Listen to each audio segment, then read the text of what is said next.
Hello friends and welcome to the video on electric power transmission and distribution system. The subject code is 22419. We are learning unit number 1, our topic presentation on classification of transmission line. I am Suvarna Ghate, lecturer of NIT Polytechnic, Nagpur. In previous video we learned about the single line diagram of power system. In this video we learn about the classification of transmission line. Then next is the learning outcome. After watching this video you will able to understand the course outcome, that is interpret the normal operation of the electric transmission and distribution system. इस unit से आपको transmission line क्या है, transmission line में कौन से component है, then distribution type कितने टाइप का होता है, प्राइमरी डिस्ट्रीब्यूशन क्या होता है, सेकेंडरी डिस्ट्रीब्यूशन क्या होता है, ये सब इस वीडियो से आपको सीखने को मिलेगा. Then the learning outcome is understand the power system and understand the classification of transmission line. तो इस वीडियो से हमें पावर सिस्टम क्या होता है और ट्रांसमिशन लाइन के डिफरेंट क्लासिफिकेशन क्या है ये हम इस वीडियो में पढ़ेंगे. Then the classification of transmission line. First one is based on the length. Based on the length 3 classification है. Short distance transmission line, medium distance transmission line and long distance transmission line.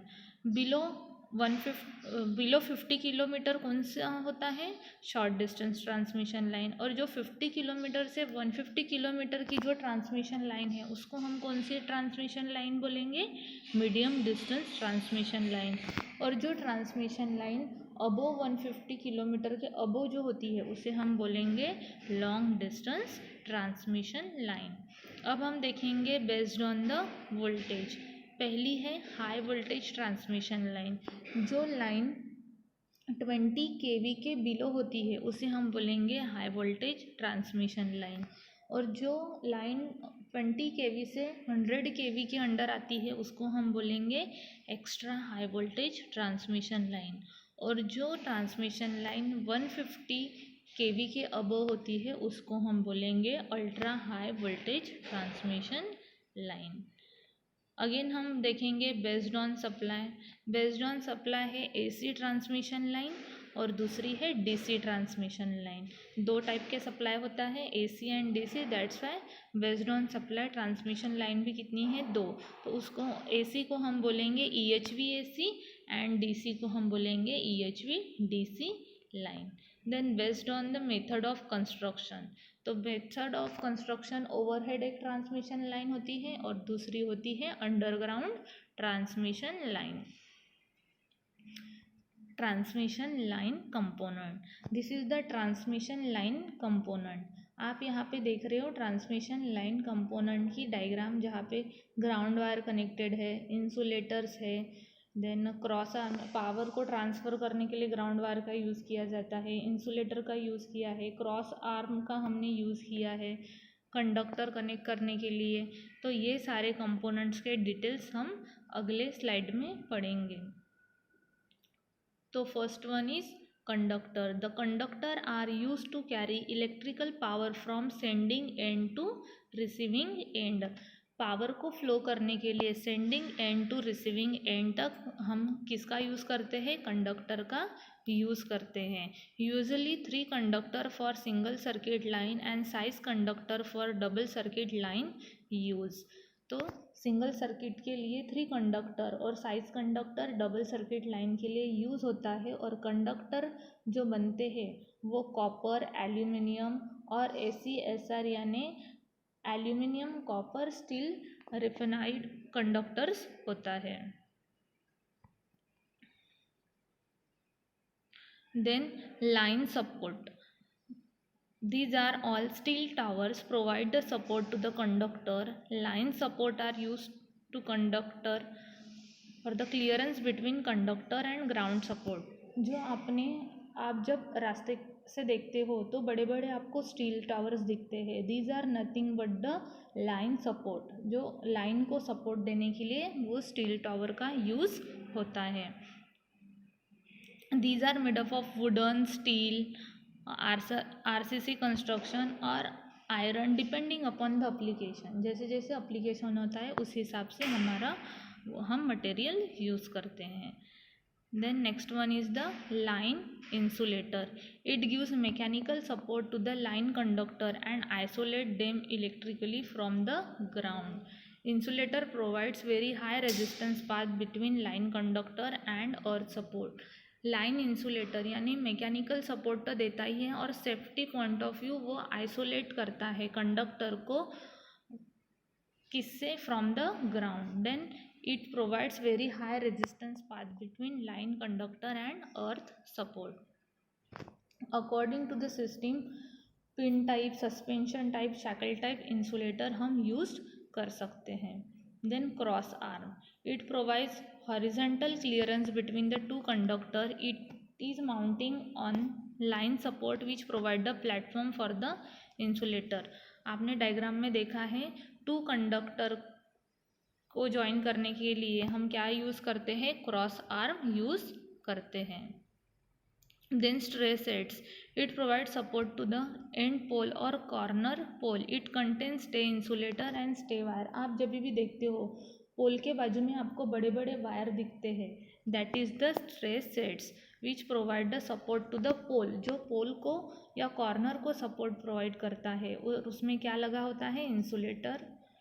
It contains stay insulator and stay wire. Ground wire, it is run on the top of the pole or tower throughout the length of the line. The ground wire protect the transmission from the lightning stroke. जब बरसात के season में lightning stroke होती है तब जो all components होते हैं वो डैमेज होने के चांसेस होते हैं, तो उनको सपोर्ट करने के लिए, उनके प्रोटेक्शन के लिए हम क्या यूज़ करते हैं, ग्राउंड वायर यूज़ करते हैं. तो जितना भी करंट लाइटनिंग स्ट्रोक का होता है वो क्या कर देता है, पूरा ग्राउंड कर देता है. Then protective device, the device such as the ground wire, lightning arrester, circuit breaker, relay, CT and PT are the protective devices. आप आपके घर के सामने अगर DP वगैरह होंगी तो आप वहाँ देख सकते हो कि वहाँ राउंड शेप का एक लाइटनिंग अरेस्टर यूज़ किया जाता है. लाइटनिंग अरेस्टर क्या करता है, जो बारिश के सीज़न में लाइटनिंग स्ट्रोक होता है तो उसका जो हाई करंट होता है वो पूरा एब्जॉर्ब कर लेता है. मतलब उसके वजह से जो इलेक्ट्रिकल इक्विपमेंट्स होते हैं पोल पे लगे हुए तो वो डैमेज होने के चांसेस कम होते हैं. वैसे ही सर्किट ब्रेकर होते हैं सब स्टेशन में, अगर कहीं फॉल्ट आ जाता है तो वो सर्किट को ब्रेक कर देता है क्योंकि बाकी कंपोनेंट्स डैमेज ना हो. सब स्टेशन में CT PT लगा होता है. तो ये सारे क्या है, प्रोटेक्टिव डिवाइसेस हैं. अब हम देखेंगे comparison of overhead conductor and underground cables. तो पहला है डिटेक्शन ऑफ फॉल्ट. तो डिटेक्शन ऑफ फॉल्ट ओवरहेड में इजी होता है और अंडरग्राउंड में कॉम्प्लिकेशन होता है. ओवरहेड ट्रांसमिशन लाइन हमें दिखाई देती है, अंडरग्राउंड में हमें देखना पड़ेगा, कॉम्प्लिकेशन होता है. ऑकरेंस ऑफ फॉल्ट ओवरहेड में मोर होता है, अंडरग्राउंड में लेस होता है. जो कोरोना इफेक्ट्स होते हैं या स्किन इफेक्ट होते हैं ये ओवरहेड में ज़्यादा होते हैं, दैट्स वाई वहाँ ऑकरेंस ऑफ फॉल्ट ज़्यादा होते हैं than underground cable. Safety, underground cable है तो ऑब्वियसली उसकी सेफ्टी भी कैसे रहेंगी, ज़्यादा रहेंगी than overhead cable. Initial cost, तो इनिशियल कॉस्ट ओवरहेड की कम है और अंडरग्राउंड केबल की ज़्यादा है. तो मेंटेनेंस कॉस्ट ओवरहेड कंडक्टर में फॉल्ट ज़्यादा है, ऑकरेंस ऑफ फॉल्ट ज़्यादा है, तो जो मेंटेनेंस कॉस्ट लगेगा वो भी ओवरहेड में ज़्यादा रहेगा than the underground cable. Flexibility overhead की ज़्यादा होती है दैन अंडरग्राउंड. पावर लॉस, अब डिटेक्शन ऑफ फॉल्ट हो गया या फॉल्ट हो गया मतलब पावर लॉस हो रहा है तो ओवरहेड में पावर लॉस ज़्यादा होगा दैन अंडरग्राउंड केबल. इफ़िशेंसी, अब लॉसेस है तो इफ़िशेंसी कैसी होंगी, कम होंगी. तो ओवरहेड में लॉसेस ज़्यादा है तो ओवरहेड की इफ़िशेंसी कैसी है, कम है. और अंडरग्राउंड केबल में पावर लॉस कम है तो अंडरग्राउंड केबल की इफ़िशेंसी कैसी होगी, ज़्यादा होगी. स्पेस रिक्वायर्ड, ओवरहेड में ज़्यादा स्पेस लगती है than underground cables. Next is comparison of primary transmission and secondary transmission. It is link between generating station and secondary transmission. और सेकेंडरी ट्रांसमिशन कहाँ लिंक होता है? प्राइमरी ट्रांसमिशन और प्राइमरी डिस्ट्रीब्यूशन के बीच में। The voltage level in this system is 765 kV, 440 kV and 132 kV। और secondary transmission कितना होता है? स्टेप डाउन करते हैं हम वोल्टेज को तो वो 66 kV और 33 kV होता है। The PLC can be installed in primary transmission. और सेकेंडरी कहाँ होता है? The PLC can not be installed in secondary transmission. हम PLC का यूज़ प्राइमरी ट्रांसमिशन में कर सकते हैं लेकिन सेकेंडरी में हम नहीं करेंगे।